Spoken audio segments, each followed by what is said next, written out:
Well, hello, and welcome to Leadership Matters, a conversation for women who are ready to lead. Hello, and welcome again. I'm Dr. Madeline Ann Lewis, President and CEO of the Executive Women's Success Institute. And I am so excited you've decided to spend the next 30 minutes with me. Now, whether you're joining from your office, your home, or somewhere in between, thank you for being here. Today is not going to be a webinar. It isn't a formal presentation. It's simply a conversation about leadership, a conversation about confidence, and a conversation for women who are ready to lead.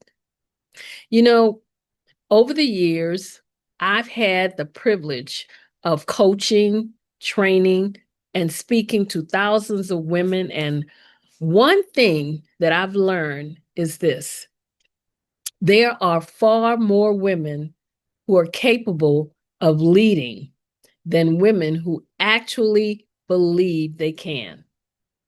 Now, if you've ever questioned whether you're ready, whether you're qualified, whether your voice matters, well, today's conversation, it's for you. So let's get started. I often tell people something that surprises them, and that is leadership does not begin the day you receive the promotion. Leadership begins the day you decide to take responsibility. And that's long before I became a sergeant major in the United States Army. That was long before I became a federal executive and long before I became an entrepreneur. I had to make the decision to lead for myself because titles simply recognize what you've already become. And I say that because I'll share this story with you. Some of you who know me know that I was in the military. Well, I joined the military. It's kind of a long story, but the main reason was I had a scholarship to Tulane University and I lost the scholarship. And in an effort to still continue my college education, which my mother threatened that I was going to finish college, I had to, of course, find the funds then to pay for it. And I thought to myself, what am I going to do? Because she gave me 6 months to figure that out. What was I going to do? And so I was thinking to myself, how am I going to, find the funds to pay for college? Well, one of my girlfriends, she and I graduated from high school together. Well, she went straight into the military. And she used to send me letters about how much fun she was having. And she had gotten assigned to Spain. She had joined the army and she had gotten assigned to Spain. And she was saying how much fun it was and everything. So I thought about that and I thought, the military pay for you to go to school. I'm going to join the military. And so that was my reasoning behind going into the army so that I could get money to finish college. So I joined the military thinking that, hey, I'm going to get assigned to Spain. I'm going to be with her in the same unit. We're going to have fun. The military is going to pay for my school. And, uh, and again, like I said, making a long story short, the furthest I got this, or I should say the closest I got to Spain was when we were on a plane headed to Saudi Arabia, and we had to stop in Germany to refuel the plane. And guess what? Didn't even get off the plane. So I never made it to Spain while I was in the military. I did, however, have it on my bucket list. So when I retired, I actually did get to Spain. But I say all that to say, when I was in the military, it was very interesting because what I learned was the military is a very disciplined organization. Everything they do is for a reason. They don't do something just to be doing it. You get up at a certain time, you eat at a certain time, you go to sleep at a certain time. One of the things that when we were in basic training, a lot of people used to complain about the fact that every time you did something wrong, they would drop you for push-ups. And, it was like, why push-ups? Why are they always making us do push-ups as a punishment? That was the number one punishment in the military. Whenever you did something, it was always drop and give me 20, drop and give me 10, drop, do push-up. And so what I figured out early on during the training was the reason why they would, especially the females, we were given that as a punishment, push-ups as a punishment, is because we didn't have a lot of most of us didn't have a lot of upper body strength. Yeah, you might be fit, you did aerobics, you ran and all of that, but most of us didn't do a whole lot of weightlifting or whatever, so we didn't have a whole lot of upper body strength. The push-ups did that. And you had to, at the end of your basic training, at the end of that cycle, you had to be able to pass a PT test. And one of the things in the PT test, one of the areas was to be able to do a certain amount of push-ups for your age range. You had to do a certain amount. And given if you're in your 20s, which back then I was had just, hit 20, I think about 19, I think I went in about 19, 20. So you had to knock out at least about 20 push-ups, 50 push-ups I'm saying 20, about 50 push-ups in order to pass that PT test. Now imagine even a 20-year-old right now, if they're not into weightlifting and all of that stuff, if they got down to do, now I'm not talking about a guy, most, maybe young men might be able to do it, and some of them even can. But females, if a 20-year-old got down on the floor right now to do, I would say 10 push-ups, she probably could not. And I mean the military push-ups. I'm not talking about on your knee with your feet crossed. I'm talking military, straight, plank, doing the push-ups. You wouldn't be able to knock out 10 straight without having a problem. But anyway, that was one of the things. And if you didn't pass the PT test at the end of the cycle, then they could either put you out, depending on how you were doing overall, or they would recycle you and you would have to go back to the beginning and start all over again in basic training. Or yes, all over again. And who on earth wanted to do that? So in learning that, I realized that was a part of what they used to again, it was discipline.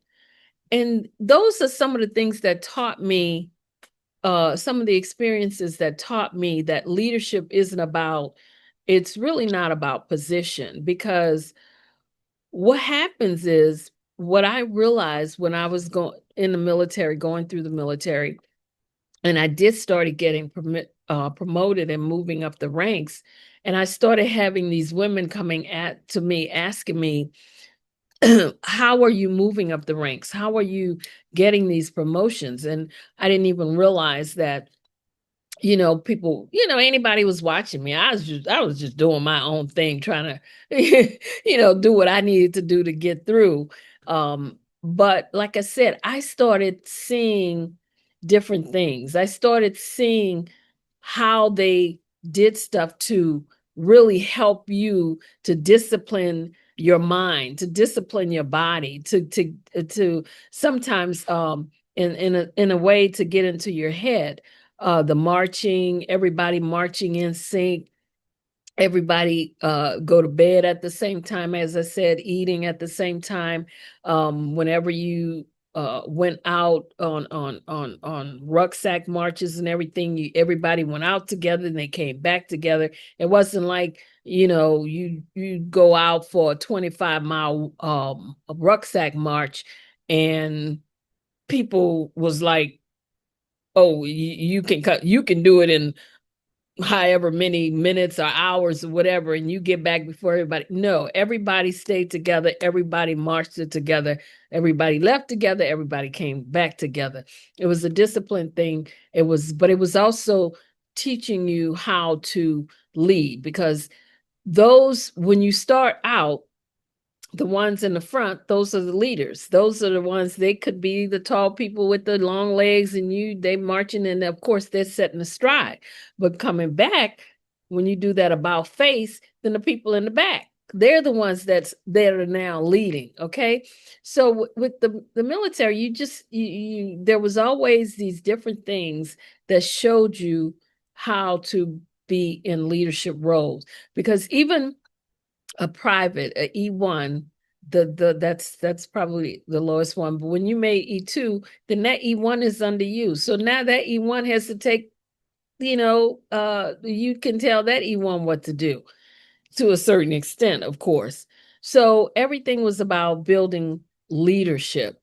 And those types of experiences, like I said, that's what taught me that leadership, it wasn't all about experience. It's about purpose.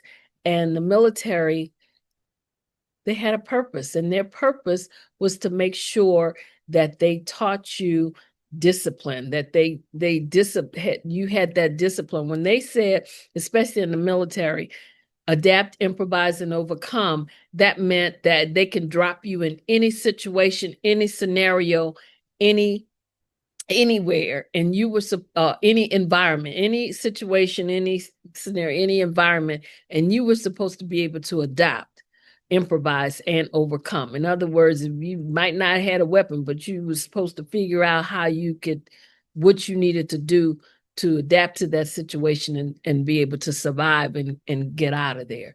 So those were the experiences that first taught me that leadership wasn't about position. It was about purpose.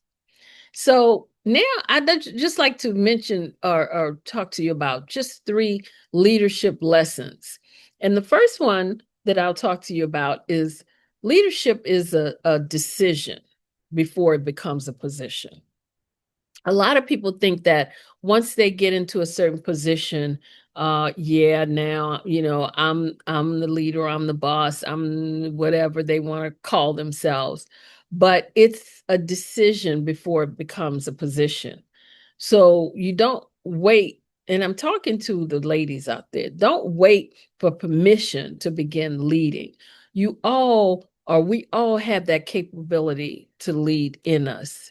I mean, when you make a decision that you're going to there are a lot of ways, that decisions that you make that show you're a leader, even when you uh things that you do just in your everyday scenario, things that you do, you showing your leadership potential. Sometimes we may not take it to the fullest because we don't realize that that's what we're doing. I mean, but it's there. And the other one is that visibility that creates visibility, that creates opportunity. People cannot recommend what they never see. So you have to learn to speak up, to volunteer, share your ideas, build relationships. That's why when you're in organizations, join organizations where you can be visible in those organizations, because you're able to volunteer to be the head up a committee, or to head up an event, or just to speak up and say, hey, yeah, that's a good idea, but maybe we could try this and it might work out a little better, or maybe let's do it this way and it'll save us some money. And also, too, that helps to build relationships. Leaders definitely they want to build relationships. Um, those are the things that help you to become leaders. I mean, a lot of times people see the leader in you and you don't even see it in yourself. And another one would be confidence. Confidence grows through action. And a lot of women, what I've noticed in women, a lot of the women that I've worked with, the confidence part. That's the part we always have to work the hardest on. Confidence grows through action. You have to not second guess yourself. You have to not, always be putting yourself in the back. You don't become confident and then act. You act and the confidence follows. Now, I'll say that again for the people in the back. You don't become confident and then act. You act and confidence follows. Because if you are always sitting there thinking to yourself, oh, I better not say anything because it might make me look silly, or it might sound silly, or nobody's going to want to hear what I have to say, then nobody's going to ever know what you have to say. So you have to learn to speak up, and that's where the confidence part comes in. So, I don't, this is not one of those things where I'm just hopefully don't have to sit here and talk the whole time. I'd love to hear from those of you that are out there, any comments that you want to make, any questions that you might have. For example, I'll ask you this question. What's the best leadership lesson that you've ever learned throughout your journey? What has been your best leadership lesson?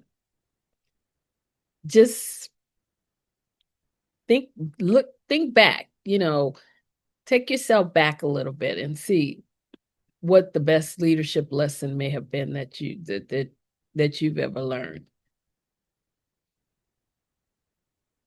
Well, I tell you what, one conversation can definitely change your career. That's for sure. So never, ever estimate or underestimate networking. And that's what I was saying about building relationships too. That all comes under networking. And another thing, remember this, that your reputation arrives before you do. So you have to protect it. And let me give you an example of what I mean by that. By your reputation arrives before you do. Here's another lesson that has always stayed with me throughout my military, federal, and business careers. Your reputation arrives before you do, because I remember preparing for an important meeting one time where I was going to meet some people for the very first time. And before I ever walked into the room, someone said to me, "We've heard great things about you." Now, that was both encouraging and humbling for me, because it reminded me that people had already formed expectations based on my work, my professionalism, and how I treated other people. So it reinforced something that I still believe today, that every interaction is building your reputation. So how you show up, how you treat people, whether you keep your word and the quality of your work, all become part of your personal brand. So don't wait until you have an executive title to think about your reputation. Build it every single day. So I would say the leadership lesson here is that your reputation is one of your greatest leadership assets. Protect it, nurture it, and let it speak for you before you ever enter a room. Would you all agree? Wouldn't you agree that you want people to, that's like having the sponsor who will speak up for you when you're not in the room. Another thing that I want you all to think about, don't confuse activity with progress. Business isn't always productive, or busyness isn't always productive. I hear people all the time talking, oh, I'm so busy. I'm doing it. I'm doing that. Yeah. Well, yeah, but is it productive business? Is it something that, you know, that you could say maybe no to? Because guess what? Every yes means saying no to something else. And great leaders, I got to tell you, they know their priorities. So they know when to say, no, I don't have time. No, I can't do this. No, I'll have to do it, some other time. Great leaders know how to do that. And they know how to do it without having to give a whole lot of explanations, because that's if you're a leader and you say to someone, hey, with my schedule, no, I'll have to schedule that another day. I can't just let you walk into my office and I drop everything and we start talking about your beautician didn't do your hair right or something like that. just just throwing that out there. I'm pretty sure, and I hope that something like that wouldn't happen, but you'd be surprised that yeah, it could. Another thing is leadership is influence. It is influence. Most people that are in leadership positions, they do have they have influence. Influence begins, though, with trust. So I would hope that if you are in a leadership position, that you also are trusted, that you can be trusted.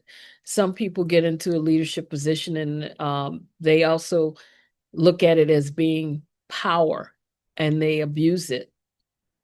They abuse it. They hold it over people's head. They tend to use it to take people for granted. Different things that they really shouldn't do with the influence that they have. Some people have influence with no power. Some people have power and no influence, and it definitely can work like that. Unfortunately, you have to know which category you fall in. But if you have influence, you hear sometimes these people, they call them influencers because they can put something on social media and 2 million people will comment on it. They're considered influencers.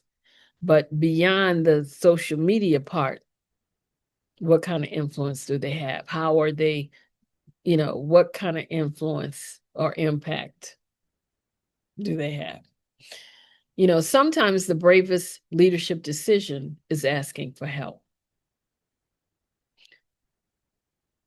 Pride and leadership, those two things, you have to really look at them and say to yourself, when do I have to stick to my pride, and when do I need to not hold on so much to my pride but ask for help as a leader? No man is an island, and no one can do anything by themselves. So you definitely uh, have to be able to call for help, have help. If you're in a leadership position, you should have other people in positions that when you need help, you have that network where you can call on them, or you can pick up the phone and know who you can call on and count on for help. That's another sign of a good leader too. Your voice belongs in the room, ladies. Don't wait for an invitation to contribute. Your voice matters. Don't think that what you have to say isn't important. It is. It may seem at the time that you are sitting there thinking, should I say this now? Or, if it's within the scope of what's going on, if it's germane to the topic at hand, if it's a good idea that you think will help save time, save money, then yes, it matters, and you should speak up and let people, others, everyone know about it, not shrink back and think that you shouldn't say anything because it might not be a good idea.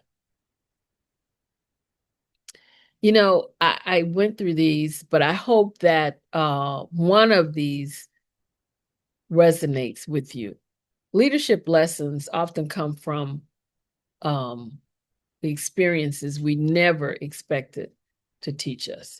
For example, for me, the military, just the simple thing is push-ups, and simple things is people coming to me wanting to know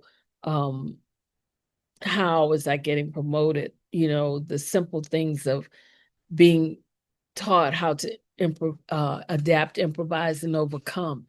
Those leadership lessons, little things that sometimes you don't even realize are the experiences that you did. You know, you could look back on some of the experiences, and some of the takeaways will be leadership experience lessons that you could take away. I want to share a client story with you.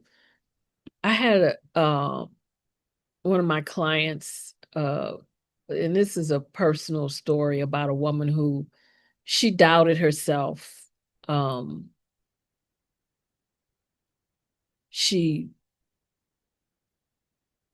At one point couldn't, she wasn't growing. She just this story is just so meaningful to me because it involves how she was feeling stuck. She was uncertain, um, and unsure of her own value. She had this lady had years of experience, strong skills, and she also had a powerful story, but she was hesitant to promote herself or pursue higher level opportunities. Like like many women, she had convinced herself that being quiet was safer than being visible. But thankfully, through coaching, she and I worked on her mindset, her confidence. That's always a biggie. Her leadership, her presence, and the way she told her story. I watched her begin to see herself differently. I mean, she stopped saying, I don't know if I can. And she started saying things like, I'm prepared for this. And eventually, she pursued an opportunity she had once talked herself out of. She stepped into a stronger leadership role, and she began showing up with a new level of confidence. That transformation reminded me why this work that I do matters. Sometimes a woman does not need someone to give her power. She just needs someone to help her recognize the power she already has. And that, you know, for me, watching women to discover their own potential is one of the greatest privileges of my work. And with that story, I am going to close now. I didn't want to keep you all past 30 minutes. So as we come to an end to our conversation, I want to leave you with one final thought, and that is leadership isn't reserved for a select few. It's available to every woman who is willing to grow, to learn, to serve, and to believe in herself. Every day gives us another opportunity to make a difference, encourage someone else, and lead with integrity. So I want to thank you for spending these 30 minutes with me today. I hope you've been encouraged inspired and reminded that your leadership matters. And before I close, I have one more exciting announcement, and that is tomorrow, I'm honored to launch the founding edition of my new weekly leadership publication, and that is the Show Up to Rise Up Leadership Brief. Every Friday, I'll share timely leadership insights, workplace trends, practical strategies, and encouragement designed to help women lead with confidence, influence, and purpose. My hope is that it becomes a trusted resource that you can look forward to reading each week. And I sincerely hope that you'll join me tomorrow as we begin this exciting new journey together. So until then, please keep showing up, keep rising up, and never underestimate the power of your leadership. I'm Dr. Madeline Ann Lewis, and I want to thank you for joining me today. Have a wonderful, wonderful afternoon.